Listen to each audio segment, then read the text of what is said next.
하겠습니다.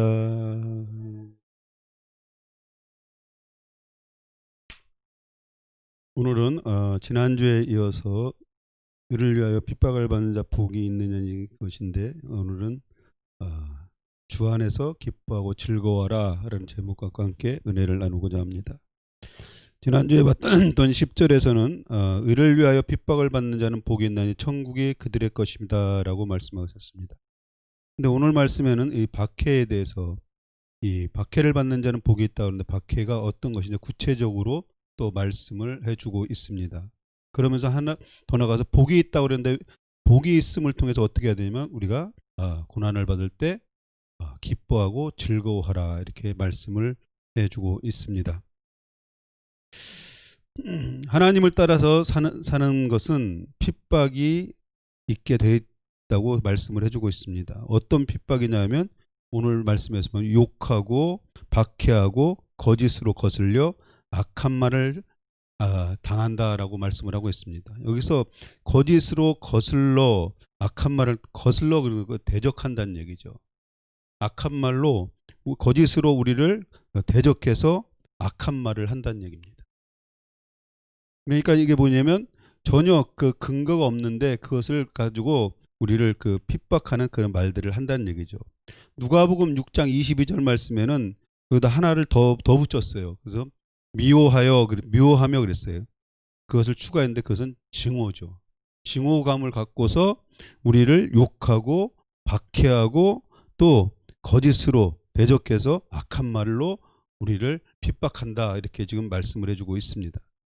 예수님을 사랑하고 예수님을 믿고 따르는 삶을 살 때 이런 핍박이 있을 것이다 라고 말씀을 해주고 있습니다.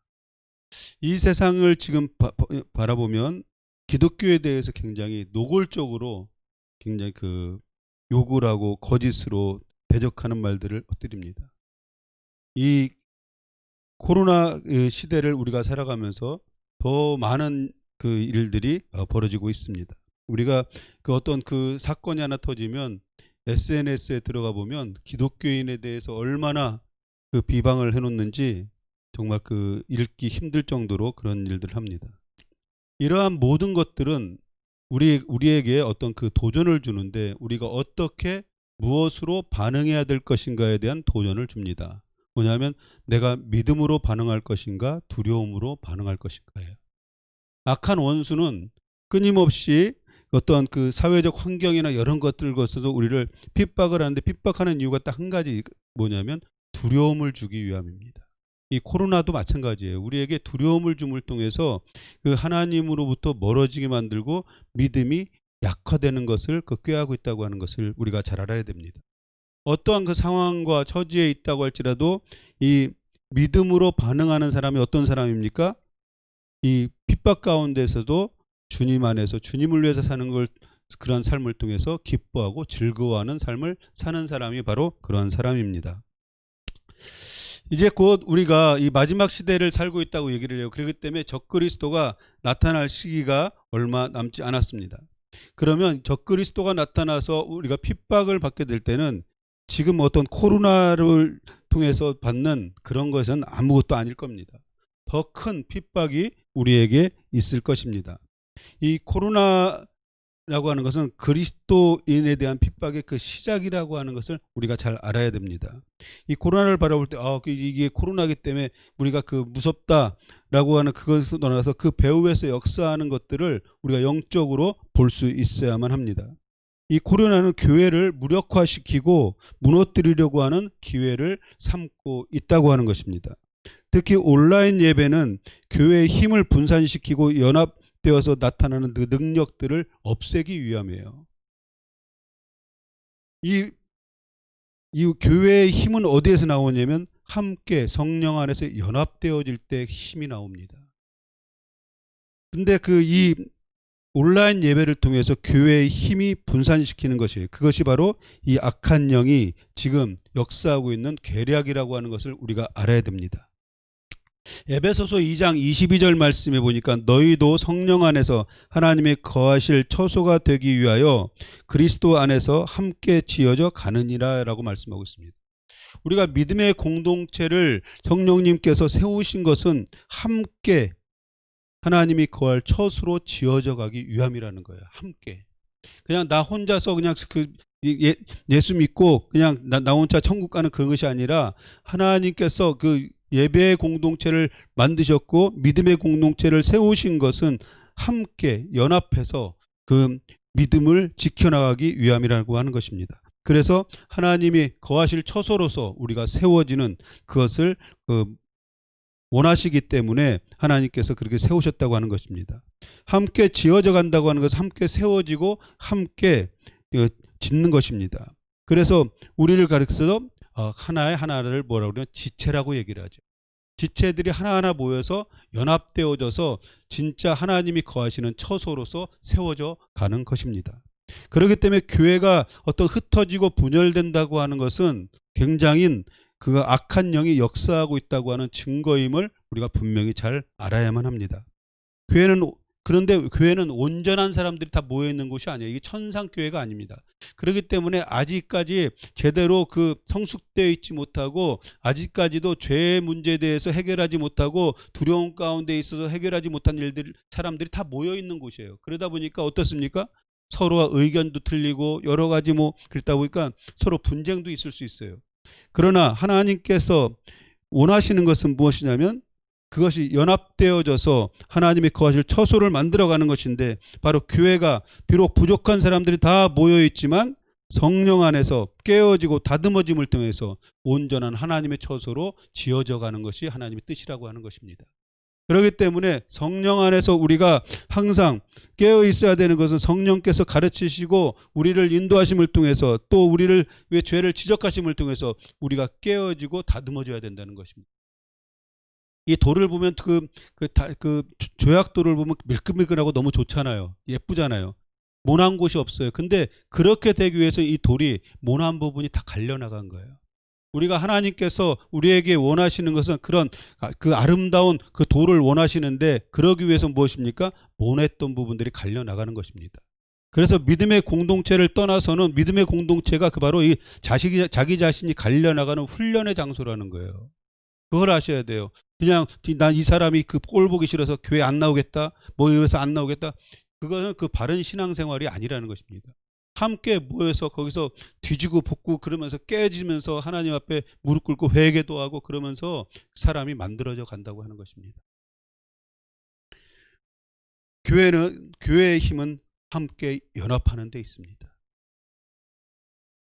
악한 원수는 그것들을 무너뜨리려고 하고 있는 시대에 살고 있습니다. 사단은 우리에게 믿음으로 반응할 것인가 두려움으로 반응할 것인가 선택하게 만들고 있습니다.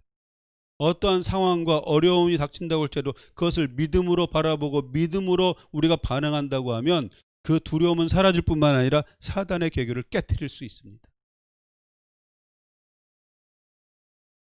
그러나 사단이 우리에게 주고자 하는 이 두려움이 우리에게 엄습하면 우리의 신앙의 삶을 무력화시킬 수밖에 없다고 하는 것입니다. 지금 그 온라인 예배를 통해서 이제 새롭게 발표를 했어요. 이제 50%까지 이제 30%로 이제 이제 완화시켜줬다가 이제 50%까지 교회 들어오게 된다고 얘기를 해요. 근데 30% 되었었을 때 내 큰 교회 이제 나가는 분들한테 물어봐요. 30%가 되어졌는데도 불구하고 30%를 못 채운다는 거예요. 이게 무슨 의미입니까? 온라인 예배를 이제 좀 드리다 보니까 그게 익숙해지고 그게 편한 거예요. 교회 나오기 싫은 거예요. 그래서 계속해서 그 큰 교회 부목사님들이 하는 일이 뭐냐면 계속해서 메시지 보내는 거예요. 교회 오십시오. 30%까지 참석할 수 있습니다. 30%가 안 찬다는 거예요. 근데 50%로 완화시켰어요. 50% 했다고 그래서 50%가 찰까요? 30%도 안 차는데. 지금 교회가 그런 실정으로 가고 있는 것을 여러분이 분명히 잘 아셔야 됩니다. 지금 왜 악한 세력이 우리의 신앙의 삶을 무너뜨리려고 하고 있는지를 우리가 잘 봐야 됩니다. 그래서 요즘에 유행하는 세계적으로 유행하는 단어가 있어요. 그러니까 그게 뭐냐면 The New Normal이라는 그런 걸 많이 들어보셨죠? The New Normal. 그것은 새로운 정상. 이건 뭘 따냐면 코로나 이후에 삶에 대한 그 단어를 이렇게 표현하고 있는 것입니다. 새로운 정상이 그러니까 새로운 생활로 패턴이 바뀌어 버렸다는 거예요. 그래서 코로나가 다 끝난다 할지라도 예전의 삶으로 돌아갈 수 없다는 거예요. 그게 교회만의 문제가 아니고 모든 삶에 우리에게 문제가 생깁니다. 그래서 요즘에 그 많은 사람들이 그 어떤 사람은 뉴스에 보니까 그 돈을 10,000원짜리 지폐를 소독한다고 저기 전자레인지에다 넣고 돌렸어요. 그러니까 어떻게 됐을까요? 타버렸어요. 쓸 수가 없는 거예요. 지금 현금을 안 써요. 사람들이 왜 안 쓰냐면 현금을 통해서 그 바이러스가 전파될 수 있다는 거예요. 현금 왔다 갔다 하면서 현금이 어떤 사람이 만진지 모르기 때문에. 근데 이제 이 두려움으로 통해서 현금이 사용이 사라지고 있습니다. 그러면 뭐로 통용될 수 있을까요? 디지털 화폐가 나오는 거예요, 이제. 실질적으로 중국 같은 경우에는 거의 그 화폐를 잘 안 써요, 이제. 그러면 그 디지털 화폐가 통용된다고 생각했을 때 이 전 세계를 통제할 수 있는 그 기능이 생기는 거예요. 이 돈을, 경제를 통제하게 되면 다 통제가 가능하다는 얘기죠. 세계가 이제 하나로 뭉쳐지는 거예요. 그래서 이제 거기서 이제 더 나가면 어떻게 될까요? 벽그리스도가 나타나면 이제 666표가 나오게 되겠죠. 이제 우리가 경제 생활을 하기 위해서는 666표를 받지 않으면 할 수가 없는 그런 시대로 지금 가고 있다고 하는 것을 여러분이 인식을 해야 됩니다. 코로나 영국은 우리를 그 통제하기 위한 수단으로 길들여지기 있다고 하는 거예요. 그래서 적그리스도가 나타나면 이제 많은 통제가 더 이루어질 겁니다. 우리에게. 그래서 이것을 이미 지금 코로나를 통해서 훈련시키고 있는 거예요. 우리에게 습관화되게 하고 있는 거예요. 통제가 먹힐 수 있도록. 그러니까 마스크를 착용하는 것도 통제의 하나예요. 마스크를 다 쓰라는 거예요. 이게 큰일 나고. 그리고 이제 악수를 안 하고 뭘로 합니까? 주먹을 댄다고 막 악수를 하면 옮는데 주먹을 하면 안 옮습니까? 아니에요. 이 마스크를 쓰는 것에 대해서 이제 거부하면 어떻게 됩니까? 통제 수단으로서 뭘 사용합니까? 법을 들이대요. 그래서 이제 공공장소에서 마스크를 쓰지 않으면 벌금 10만 원. 아마 이게 있기 때문에 그냥 안 쓰는 사람 없을 거래요. 10만 원 안 내려고. 이것이 뭐냐면 전체 국가에서 나오는 통제 기능입니다. 이러한 것들이 이제 점점 더 가속화될 거예요. 우리의 삶의 모습뿐만 아니라 우리 신앙의 모습 속에서 그런 일들이 많이 나타날 겁니다. 배후에서 역사하는 악한 원수의 그 계교를 우리가 알아야 됩니다. 두려움을 크게 함을 통해서 우리가 믿음으로 반응하지 못하게 만들기 위함이에요. 근데 우리가 이 코로나를 바라보면서 우리가 정말 두려워해야 되는 것이 무엇이냐면 이 코로나에 걸릴까봐 두려운 것이 아니라 우리가 이것이 두려워서 우리의 믿음이 식어지고 하나님으로부터 떠나게 된다는 것이 두려운 거예요.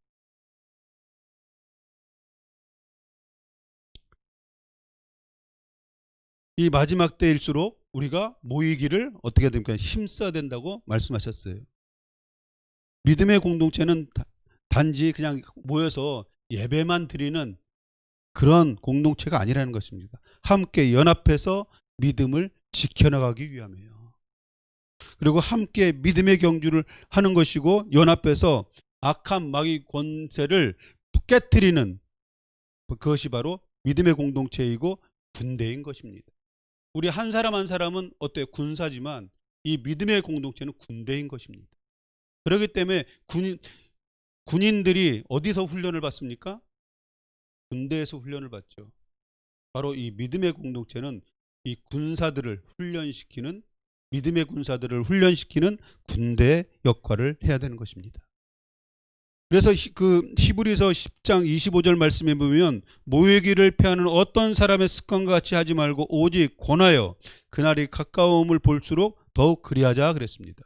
모이기를 서로 권해서 모이기를 힘쓰라는 거예요. 근데 어떻게 해야 되냐고? 그날이 가까울수록. 그날이 어떤 날입니까? 주님이 오실 그날이에요. 그날이 가까울수록 우리가 어떻게 해요? 서로 모이기를 권면해서 힘쓰라는 얘기입니다. 왜냐하면 혼자서는 도저히 그 악한 원수의 그 계략에서 우리가 자유로울 수가 없기 때문에 함께 권면해서 믿음으로 함께 우리가 믿음의 경주를 할 수 있도록 서로 권면하라는 거, 모이기를 힘쓰라는 것입니다. 예수님을 위해서 사는 삶의 핍박은 당연한 것이다 하고 주님이 말씀하셨습니다. 주님은 이런 믿음의 사람에게 복이 있다라고 분명히 말씀하셨습니다. 그래서 우리가 어떤 이 주님을 위해서 삶을 통해서 고난을 받는다고 하는 것은 내가 복이 있는 자라고 하는 것을 하나님이 인정해 주시는 것입니다. 오늘 말씀에서 주님의 이름으로 받는 핍박에 대해서 기뻐하고 즐거워하라 이렇게 구체적으로 말씀하고 있습니다. 왜 기뻐하고 즐거워해야 됩니까? 천국에서 상이 크기 때문에 기뻐하고 즐거워하라라고 이렇게 말씀을 하고 있습니다. 여기서 예수님께서는 그 하나님과 어떤 하나님과 같은 관점에서 말씀을 하고 있어요. 여기서 뭐라고 말씀하고 있냐면 하나님의 말씀을 따라서 하나님의 말씀의 그 진리를 선포했던 사람들이 누굽니까? 선지자들이에요. 그래서 선지자들도 고난을 받았다는 거예요. 박해를 받았다고 말씀하고 있습니다. 그러면서 예수님도 이렇게 말씀하시는 것이 뭐냐면 예수님의 말씀을 따라서 예수님을 위해서 살고자 할 때 핍박을 받는 것은 그 고난을 받는 것이다. 그것은 뭐냐면 선지자와 같이 고난을 받는 것이다. 바로 예수님을 따라서 사는 사람이 선지자의 삶을 사는 것이다. 그럼 이것은 무엇을 의미하냐면 바로 내가 이 세상에서 예수 그리스도를 위해서 살아갈 때 고난을 받는다고 하면 그것은 무엇입니까? 선지자의 상급이 있다는 얘기예요.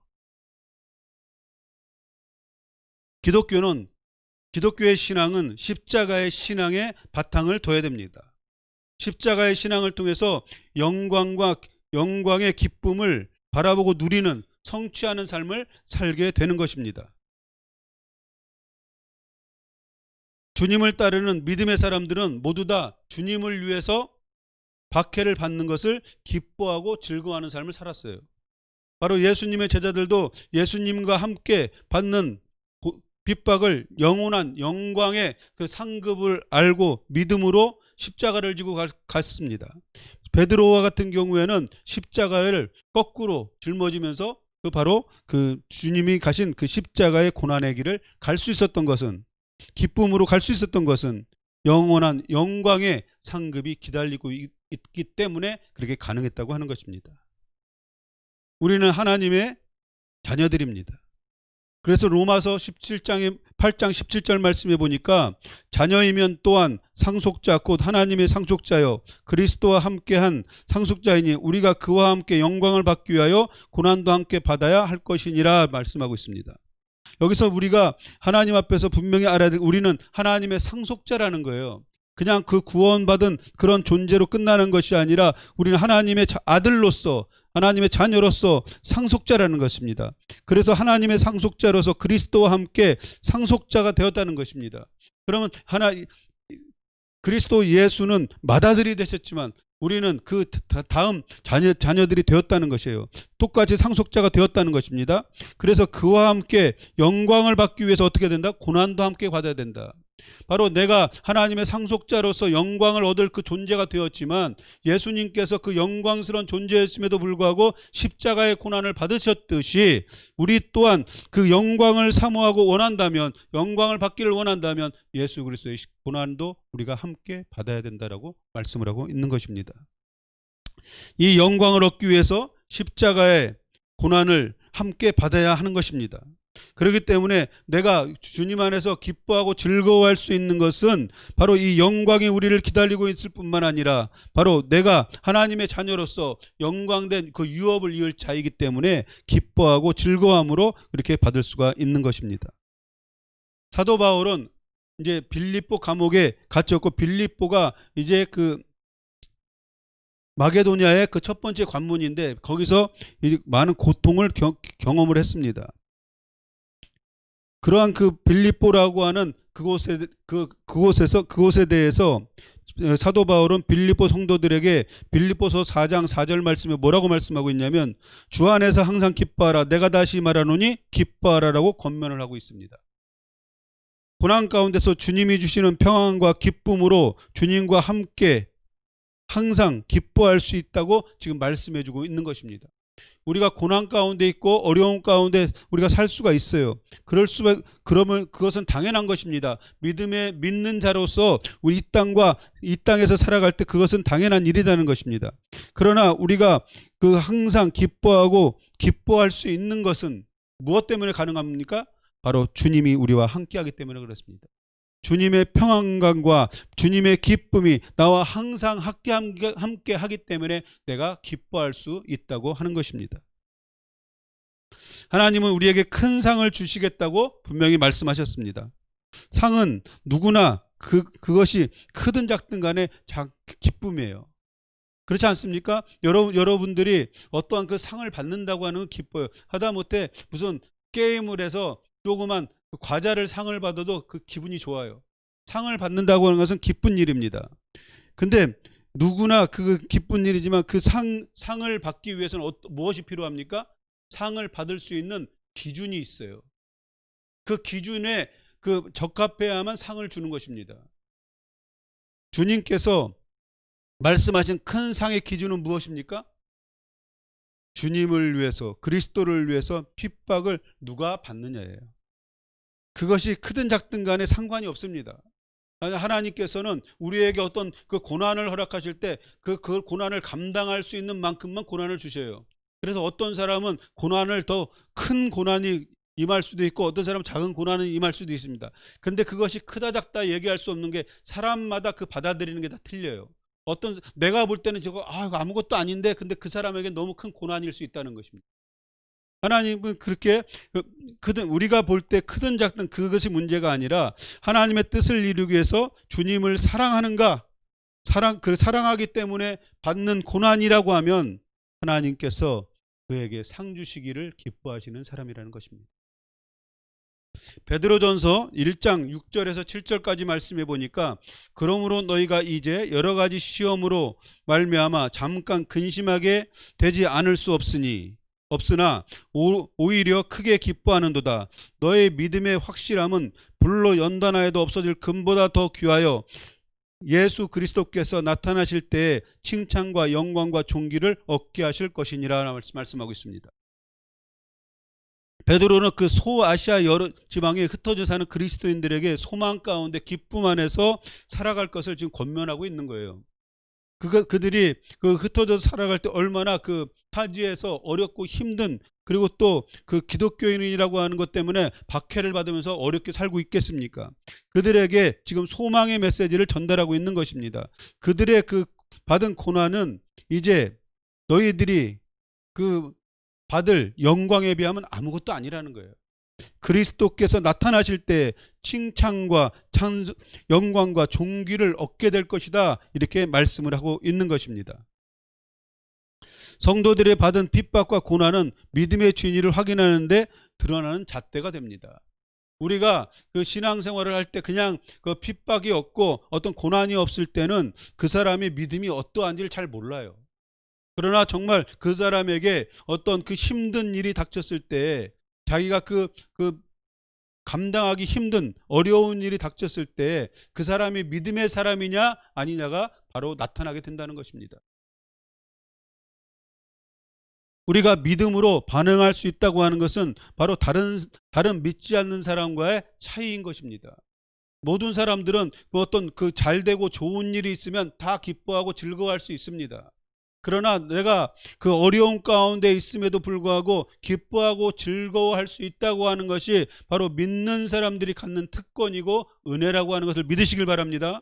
왜냐하면 주님께서 평강을 주시는 거예요. 주님께서 기쁨을 주시는 거예요. 그렇기 때문에 내가 기뻐할 수 있고 즐거워할 수 있는 것입니다. 내가 기뻐해야지 내가 정말 기뻐할 수 있기를 원해도 잘 되지가 않아요. 왜냐하면 그 기쁨이라고 하는 것은 내 마음 깊숙한 곳에서 올라오는 것이기 때문에 그것은 어떻게 가능합니까? 내 배에서 생수의 강이 흘러 넘치듯이 바로 예수 그리스도의 평강이 내 안에서 흘러 넘쳐야만 기뻐하고 즐거워할 수 있다고 하는 것입니다. 하나님은 우리에게 내가 어떠한 존재인가를, 믿음의 사람인가를 테스트하는 것을 굉장히 좋아하십니다. 그래서 하나님께서는 우리에게 축복하시길 원하세요. 하나님께서 예비하고 준비하신 일들을 우리에게 이루시길 원하십니다. 그러나 그 전에 항상 하시는 것이 뭐냐면 테스트가 있어요. 그 믿음을 한번 테스트 해보시는 거예요. 근데 그 믿음에 통과되어졌을 때 하나님께서 예비하고 준비하신 그 은혜들을 그 사람에게 베풀어 주시는 것입니다. 여러분 믿음의 조상 아브라함 있잖아요. 아브라함이 하나님을 원망하지 않고 그 믿음으로 독자인 이삭을 바침을 통해서 하나님을 경유하는 사람이라고 인정을 받았어요. 하나님께서는 그가 정말 그 믿음의 조상으로서 온전히 쓸 수 있는 존재인가를 테스트하기를 원했던 거예요. 그렇기 때문에 이삭을 바치라는 것입니다. 참 이게 쉽지가 않아요. 부모가 자녀를 바친다는 것이 쉽지가 않습니다. 어떤 믿음이 굉장히 좋은 권사님이 계셨어요. 그분은 정말 헌금도 많이 하고, 그래서 선교사님들도 많이 돕고 신학생들도 많이 돕고 여러 가지 교회에서 모든 일을 다 하는 그런 권사님이 계셨습니다. 근데 그 권사님이 3대 독자 아들이 딱 하나 있어요. 근데 어느 날 기도하는데 하나님께서 자꾸만 말씀을 하시는 거예요. 음성을 주시는 거예요. 그 권사님에게 음성을 주시는 거예요. 아들을 바치라는 거예요. 아들을 어떻게 바쳐야 됩니까? 아들을 또 그냥 얼마나 부잣집이 그러니까 얼마나 잘 키웠겠어요. 명문대도 나왔어요. 앞으로 창창한 그런 사람이에요. 근데 하나님께서 뭐라고 그러냐면 선교사로 바치라는 거예요. 만약에 그렇다면 여러분은 어떨까요? 여러분이 만약에 그 권사님의 입장이라 그러면 어떤 반응을 보일 수 있습니까? 기쁨으로 즐겁게, 맞으면 하나님께서 쓰시고자 하신다면 얼마든지 이 아들을 보내줄 수 있습니다라고 얘기할 수 있습니까? 아니면 어떻게 할까요? 이분은 고민하면서 어떻게 하나님께 기도했냐면, 하나님, 내가 다른 건 다 할 수 있는데 이건 못 하겠는데 내가 차라리 선교사들 더 많이 도우면 안 될까요? 우리 아들은 선교지로 보내는 것보단 그냥 여기서 있으면서 더 많이 도우면 안 될까요? 그렇게 기도를 했다는 얘기를 들은 적이 있습니다. 우리 부모가 자녀를 드린다고 하는 거, 뭐 선교사로 나가면 죽는 것도 아닌데도 그렇게 힘든데 아브라함이 이삭을 바친다는 거 그냥 성경에 나오니까 이런가 보다. 그거 굉장히 힘든 얘기입니다. 그것도 아예 그냥 번제물로 잡으려고 그런 거잖아요. 자기가 스스로 아들의 목을 따고 그래서 완전히 각을 떠서 드리겠다는 얘기 아니에요. 얼마나 힘들고 어려운 일입니까? 그렇지만 그것을 한 번도 성경에는 아브라함이 하나님을 원망했다는 말이 없어요. 하나님의 말씀에 순종함으로 나갔을 때 하나님을 진짜 경유하는 사람이라고 하는 인정을 받게 된 것입니다. 그리고 하나님께서 언약하셨던 축복을 온전히 누리게 되는 그 기회가 바로 그 사건 이후라는 거죠. 또 여러분 성경에서 고난 얘기하면 딱 떠오르는 인물이 누굽니까? 예? 욥이죠. 욥입니다. 욥은 근데 어떤 사람이었냐면 당대 의인이었어요. 욥은 하나님을 경유하는 사람이었고 악에서 떠난 사람이었다라고 욥기서는 말씀을 해주고 있습니다. 욥은 뭐냐면 당대에 하나님께서 인정하시는 믿음의 사람이었다는 것이에요. 근데 그에게 하나님께서는 하나님께 허락하심을 통해서 악한 원수가 욥의 믿음을 테스트하기를 원합니다. 과연 그럴까? 라는 거예요. 과연 욥이 지금 하나님을 경외하고 하나님 앞에서 믿음으로 사는 것은 뭐냐면 하나님께서 베풀어준 축복 때문에 그런 거야. 하나님께서 베풀어주신 은혜 때문에 그가 그러는 거야. 그렇기 때문에 내가 그것을 다 뺏어가 버린다면, 자신이 갖고 있는 재산, 자녀들, 그런 모든 축복을 다 뺏어가 버린다면 그래도 하나님을 경유한다고 할 수 있을까? 그걸 테스트하기를 원하는 거예요. 근데 하나님께서는 그 사탄 마귀에게 뭘 허락하시죠. 허락하시면서 목숨은 해하지 말라는 거예요. 왜? 목숨은 그 믿음의 사람 욥의 목숨은 누구에게 달려 있습니까? 하나님께 달려 있기. 그래서 그 갑자기 순식간에 어떻게 됩니까? 욥의 재산이 다 날아가 버립니다. 그리고 또 10남매인 자매녀들을 죽게 되고 욥의 그 자신의 그 생명까지도 위협스러운 건강마저 다 뺏어가 버립니다. 이런 극한 상황에서 과연 하나님을 원망하지 않고 오직 하나님만을 바라볼 수 있는 믿음이 있는가를 테스트하기를 원하셨다는 거예요. 우리가 정말 그 극한 상황이 닥치면 내가 어떻게 바뀔지 모르는 거예요. 그래서 우리가 정말 그 순간순간마다 하나님 앞에서 내가 그 하나님을 바라보는 훈련이 되어 있지 않으면 극한 상황에 가서는 어떻게 바뀔지 모르는 것입니다. 믿음의 조상 아브라함이라고 얘기를 했는데 믿음의 조상 아브라함이 갑자기 그런 큰 믿음이 생겨서 이삭을 바칠 수 있었을까요? 아니거든요. 그가 부르심을 받았을 때 믿음으로 나왔고 순간순간마다 삶의 과정마다 하나님이 개입하시고 말씀하실 때마다 믿음으로 순종하는 훈련을 했다는 것입니다. 그랬을 때 그 믿음이 쌓이고 쌓여서 정말 하나님께서 큰 걸 요구하실 때 큰 헌신과 큰 순종을 요구하실 때 믿음으로 할 수 있었다는 것입니다. 이 시험 속에서 욥은 1장 22절에 뭐라고 하면 주시니도 하나님이시오 거두시는 이도 여호와시오니 여호와의 이름이 찬송받을지어다 이렇게 하나님을 찬송하고 있습니다. 맞습니다. 주신 분도 그 물질을 주신 분도 하나님이시기 때문에 거둬가시는 분도 하나님 마음이라는 거예요. 과연 이러한 그 고백이 이러한 믿음의 신앙의 고백이 우리에게 있어야 될 줄 믿습니다. 정말 우리는 어떻습니까? 하나님께서 뭔가 내가 원하는 것을 다 베풀어주면 거기서 하나님 감사합니다. 하나님께 영광을 돌립니다. Bless the Lord 그렇게 얘기를 해요. 그렇지만 하나님께서 걷어가 버렸을 때는 어떻습니까? 그래도 감사할 수 있나요? 하나님을 원망하는 사람들이 하나님에 대한 절대적인 믿음과 신뢰를 보여주고 있는 것입니다.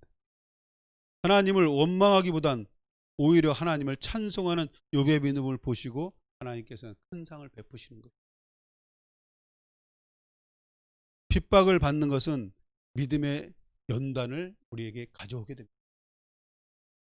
우리가 어려움을 당할 때 그것이 연단을 통해서 내가 다듬어지고 훈련되어지고 정금같이 나오는 기회가 되지 않는다면 우리는 고생만 해요. 그죠? 고생만 하고 끝나는 거예요. 그 큰 고생을 요즘에 뭐라 그러죠? 개고생한다 그러죠. 개고생만 하고. 그러나 그 어려운 시험이 우리에게 닥쳤을 때 그것을 믿음으로 받아들이고 그 안에서 주님 안에서 기뻐하려고 하고 즐거워하려고 하고 이 고난을 통해서 나에게 말씀하시는 것이 무엇인지를 알려고 하고 주님의 뜻대로 그 믿음으로 순종하려고 했을 때 우리가 연단을 되어지고 그걸 통해서 우리가 정금같이 나오게 되는 그 기회가 되는 것입니다. 베드로는 고난을 통해서 연단을 받는 믿음이 참 믿음이라고 말씀을 하고 있는 것입니다. 이 세상에서 우리들이 좋아하는 그 금은 보석 좋아하잖아요. 이 보화보다도 눈에 보이진 않지만 더 가치 있는 것이 무엇이냐면 연단을 통해서 굳건해진 믿음이 더 가치 있는 것이다라고 지금 말씀을 해주고 있는 것입니다. 이 믿음이 왜 가치 있습니까? 그것을 통해서 주님이 다시 오실 때 칭찬과 영광과 존귀를 얻게 될 것이기 때문에 그렇다는 것입니다. 우리가 이 땅에서 살아가는 것이 끝이라고 하면 이렇게 우리가 연단을 받을 필요도 없어요. 고난을 받을 필요도 없습니다. 왜냐하면 가능하면 그것을 다 피해서 그냥 편하게 살면 됩니다. 그러나 하나님께서 우리에게 베풀어 주신 은혜가 우리에게 베풀어 주실 은혜가 너무나 큰 것이 기다리고 있기 때문에 이 땅에서 고난을 받을 때 그 고난을 기뻐하고 즐거움으로 우리가 받는 것입니다. 칭찬과 영광과 존귀를 우리가 얻게 될 것이다라고 말씀하고 계신데 칭찬이라는 것은 무엇일까요? 이것은 바로 우리가 구원을 온전히 이루었다는 얘기예요. 구원에 대한 선포인 것입니다. 바로 우리가 하나님의 자녀로서 이 땅에서 살았던 것에 대해서 칭찬해 준다고 하는 것은 바로 주님 앞에서 우리가 구원을 온전히 이루었다는 얘기예요. 그걸 통해서 구원을 온전히 이름을 통해서 그 믿음으로 우리가 구원을 이름을 통해서 영광과 존귀한 존재로서 하나님의 유업을 이을 자가 된다는 것입니다. 그래서 우리가 성경을 읽다 보면 바울 서신이나 다른 서신서들을 쭉 읽다 보면 항상 같이 따라오는 게 뭐냐면 영광과 존귀예요. 영광과 존귀. 그 영광스러운 존재가 됨을 통해서 존귀한 존재가 되는 것은 하나님의 자녀로서 유업을 잇는 그런 존재가 되어진다는 것입니다. 우리가 믿음의 길을 간다는 것은 천국의 소망을 갖고 사는 것입니다. 천국에 소망이 없는 사람은 믿음의 길을 온전히 갈 수가 없어요. 이 세상에서 우리가 믿음의 길을 간다는 것은 쉬운 일이 아닙니다. 그것은 분명한 영적 싸움이 있기 때문에 힘든 거예요. 우리의 싸움은 혈과 육의 싸움이 아니라 영적 권세들과의 싸움이라는 것입니다. 이 땅에 우리가 되어지는 모든 일들이 어떤 영적인 영역에서 지금 진행되고 있다고 하는 것을 우리가 분명히 알아야 됩니다. 우리가 원하든 원치 않든 간에 우리가 예수님을 믿음으로 고백하고 받아들이고 예수님 안에 예수님에 속한 존재가 되었다고 하면 어떻습니까? 그 순간부터 우리의 영적 싸움은 시작된 것입니다. 왜 그렇습니까? 우리는 본질상 악한 원수의 영역에 속해 있던 존재들이었어요. 그러나 예수 그리스도의 십자가의 은혜를 통해서 우리를 구속하셨습니다. 우리를 건져내셨어요. 그래서 어디에 속하게 하셨습니까? 하늘에 속하게 하셨다는 거예요. 전에는 악한 원수의 영역에 속해 있었지만 이제 하늘의 영역에 속한 존재가 되었다는 것입니다. 그래서 예수님께서는 요한복음 17장 16절 말씀에 뭐라고 말씀하고 있냐면 내가 세상에 속하지 아니한 것 같이 그들도 세상에 속하지 아니했다라고 말씀하고 있습니다. 바로 그 제자들이 이제 예수님의 부르심을 통해서 예수님의 제자가 됐을 때 이미 그들은 이제 세상에 속한 존재가 아니라 하늘에 속한 존재가 되어졌다는 거예요. 어디에 그 속한다라고 하는 것은 무엇입니까? 그 사람의 어떤 존재인가를 나타내는 거예요. 어디에 속했다고 하는 것은. 왜냐하면 거기에 속았으면 그 속한 그룹이 원하는 대로 살아가는 존재가 되었다는 거예요. 그럼 우리가 하늘에 속했다, 하나님께 속했다고 하는 것은 하나님이 원하시고 하나님이 기뻐하시는 뜻대로 살아가는 그런 존재가 우리의 존재라는 거예요. 여러분 잘생긴 미남 축구 선수가 있는데 카카라고 있어요. 혹시 들어보셨어요? 카카라고 있습니다. 그는 이제 목사가 되는 게 꿈이에요. 그래서 많은 애들이 그랬어요. 그 사람이 목사 되면 거기 엄청나게 몰려들 거라고 성도들이 목사가 되는 게 꿈이어서. 근데 조금 아쉬운 게 뭐냐면 그게 또 사실인지 아닌지 모르겠지만 매스컴에 나온 거에 의하면 이혼했어요. 어릴 때 주일학교에서 만났던 여자애하고 결혼을 했는데 이혼했다는 그 얘기가 있어요. 어쨌든 카카가 항상 유니폼 안에다가 또 다른 셔츠를 하나 더 입잖아요. 그럼 거기에 뭘 써갖고 다니냐면 I belong to Jesus. 그래갖고 골을 넣고 나면 유니폼을 싹 올려요. 그러면 거기 딱 써 있는 거예요. I belong to.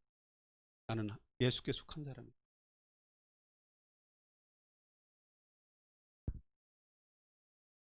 그 사람이 목사님이 되든 안 되든 그게 중요한 것이 아니라 그가 그렇게 살기를 원한다면, 예수께 속해서 살기를 원한다면 그렇게 살게 될 줄 믿습니다.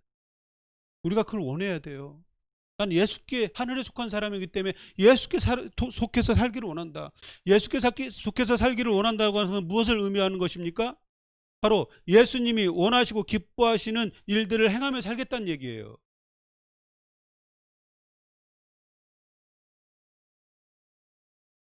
우리는 합법적으로 이제 예수 그리스도 십자가를 통해서 합법적으로 예수께 속한 존재가 되었다는 것입니다. 악한 마귀는 근데 포기하지 않아요. 우리가 하나님 나라 갈 때까지 끝까지 포기하지 않을 것입니다. 끝까지 포기하지 않고 계속해서 우리를 공격해서 넘어뜨리려고 하고 믿음에서 멀어지게 하려고 하는 것이 악한 원수가 하는 일들입니다. 그렇기 때문에 우리가 예수님을 한번 딱 믿은 것으로 나는 구원을 온전히 이루었다 착각하면 안 돼요. 우리는 항상 어떻게 해야 됩니까? 깨어 있어서 두렵고 떨림으로 구원을 이루어가는 그런 믿음의 성화의 과정을 가야 되는 것입니다. 방심하고 틈을 내주면 언제든지 마귀는 우리를 삼키려고 할 것입니다. 그것을 우리가 명심해야 됩니다. 그래서 우는 사자와 같이 우리를 삼킬 자를 찾고 다닌다고 그랬어요. 우는 사자가 왜 그냥 으르렁대는 우는 게 왜 우는 거냐면 배고파서 그런 거예요. 배고파서 우는 사자와 같이 먹이를 찾는 그 사자와 같이 삼킬 자를 찾고 다닌다. 마귀가 그렇게 한다는 것입니다. 우리가 틈을 내주고 방심하게 되면 언제든지 악한 마귀는 우리를 넘어뜨릴 수 있는 존재인 것을 우리가 알아야 됩니다. 악한 마귀는 호락호락하지 않아요. 그러면서 그 악한 마귀는 전혀 그냥 무기력하게 얘는 예수 믿은 애니까 내가 건드리지 말아야지 그러지 않아요. 끊임없이 우리의 생각과 우리의 마음을 통해서 끊임없이 공격을 통해서 우리를 넘어뜨리려고 하고 있다는 것입니다.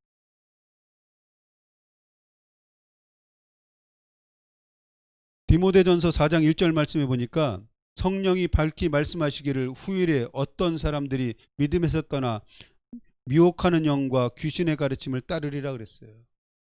여기서 보니까 성령이 밝히 하나님이 말씀하시는 거예요. 후일에는 마지막 때를 얘기를 해요. 어떤 사람들이 믿음에서 떠나 어떤 사람들이나 어떤 사람이냐면 믿음에서 떠난 사람들이에요. 그럼 어떤 사람들은 뭐냐면 신앙인이에요. 믿는 사람들이죠. 믿음 안에 예수님께 속했던 사람들이에요. 믿음 안에 있던 사람들인데 믿음에서 떠난다는 거예요. 믿음에서 떠나 미혹하는 영과 귀신의 가르침을 따르리라 그랬어요. 미혹하는 영과 귀신의 가르침을 따른다는 거죠. 여기서 미혹하는 영이라고 하는 건 거짓말하는 영이에요. 예수님께서 말세에 일어날 일을 얘기를 하면서 거기에서 거짓 선지자들이 나올 것이라고 그랬어요. 바로 이 거짓 선지자들은 어떤 존재들이냐면 미혹하는 영에 사로잡힌 존재들이에요. 그래서 사람을 거짓말하고 미혹함을 통해서 우리를 믿음에서 떠나게 하고 우리를 넘어지게 한다는 것이에요. 그 다음에 또 귀신의 가르침을 따르게 될 것이다. 그랬어요. 귀신의 가르침. 이 귀신이라고 무엇이냐면 여기서는 복수를 이제 원어에 보면 복수를 사용하고 있어요. 귀신들이에요. 그러면 마귀는 마귀라고 쓸 때는 단수를 쓰는데 귀신들 할 때는 복수를 써요. 그럼 무엇을 하냐면 이 세상을 살아가는 이 세상의 모든 것들이 귀신들이 지금 장악하고 있다는 얘기예요. 그래서 이 우리의 정치, 경제, 사회, 문화 귀신들이 장악하고 있고 이 세상을 살아갈 때 세속적인 문화들이나 그런 그 향락의 문화들 모든 것들이 귀신이 장악하고 있다는 얘기입니다. 근데 그래서 귀신들의 가르침을 우리가 따른다고 하는 것은 그들이 우리에게 보여주는 것들을 믿고 따라가게 된다는 거예요. 우리가 믿음 안에서 살고자 한다면 분명히 이런 핍박이 우리에게 올 수 있다는 것입니다. 그렇기 때문에 내가 하나님께 속한 자로서 믿음의 자녀로서 우리가 바라봐야 될 것은 이 세상 것이 아니라 어디입니까? 주님을 바라봐야 되는 것이죠. 이 세상 것을 바라보면 우리는 미혹당할 수밖에 없다는 것입니다. 믿는 자들에게 고난과 핍박은 정금같이 나오게 되는 과정이라는 것입니다. 삶 가운데 힘들고 어려운 가운데 우리가 있다고 하면 우리가 지금 예수 그리스도를 통해서 받는 고난이 있다고 하면 우리가 주님께 속한 삶을 살고 있다고 하는 증거라는 거예요.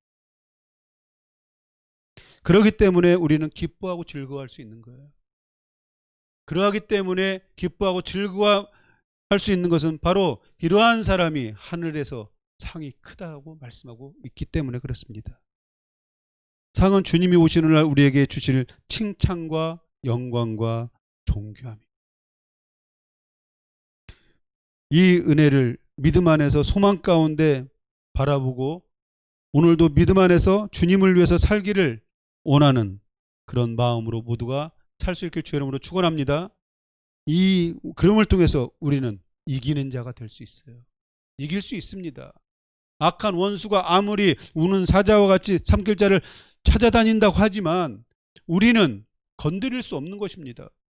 우리가 믿음으로 굳게 서 있는데 오직 하나님만을 바라보고 주님만을 바라보고 따라가면서 살기를 원하는데 왜 어떻게 그들의 밥이 될 수 있습니까?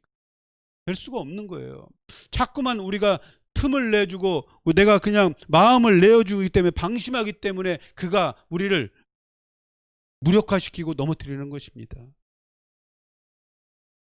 여러분, 요한복음 16장 33절 말씀에 예수님은 분명히 우리에게 말씀하셨습니다. 이것을 너희에게 이르는 것은 너희로 내 안에서 평안을 누리게 하려 함이라. 세상에서 너희가 환난을 당하나 담대하라. 내가 세상을 이겼노라 말씀하십니다. 아멘. 예, 그렇습니다. 우리가 예수 그리스도를 믿으면 그냥 평안만 있는 것이 아니에요. 너희가 세상에서 환난을 당할 수 있다는 것입니다. 왜냐하면 우리는 하나님께 속한 사람이기 때문에 악한 원수들은 우리를 미워하고 싫어하기 때문에 우리를 공격하고 우리를 넘어뜨리려 하겠다고 환난을 당할 수밖에 없다는 것입니다. 그러나 뭐라고 말씀하고 예수님이 뭐라고 말씀하십니까? 담대하라는 것입니다. 거기서 두려워하지 말라는 거예요. 왜냐하면 두려워할 필요가 없는 것이 내가 이미 세상을 이겼다는 것입니다. 예수 그리스도의 부활의 능력으로 승리를 이루셨다는 것입니다. 그렇기 때문에 우리가 예수께 속해 있다고 하면 어때야 됩니까? 담대하게 믿음으로 선포하고 나가야 됩니다. 그럼 우리는 이기는 자가 될 수 있는 것입니다. 주님만 의지하고 믿음으로 주님과 함께 동행할 때 우리는 이기는 자로서 하나님께서 예배하고 준비하신 영광과 존귀를 얻는 그런 삶을 우리가 살게 될 줄 믿습니다. 그 은혜가 우리에게 이미 준비되어 있고 하나님은 그것을 주기를 원하십니다. 여러분이 그것을 모두 받는, 그 상을 모두 받는 승리자가 다 되시길 주의 이름으로 축원합니다. 우리 기도하겠습니다. 우리 함께 기도할 때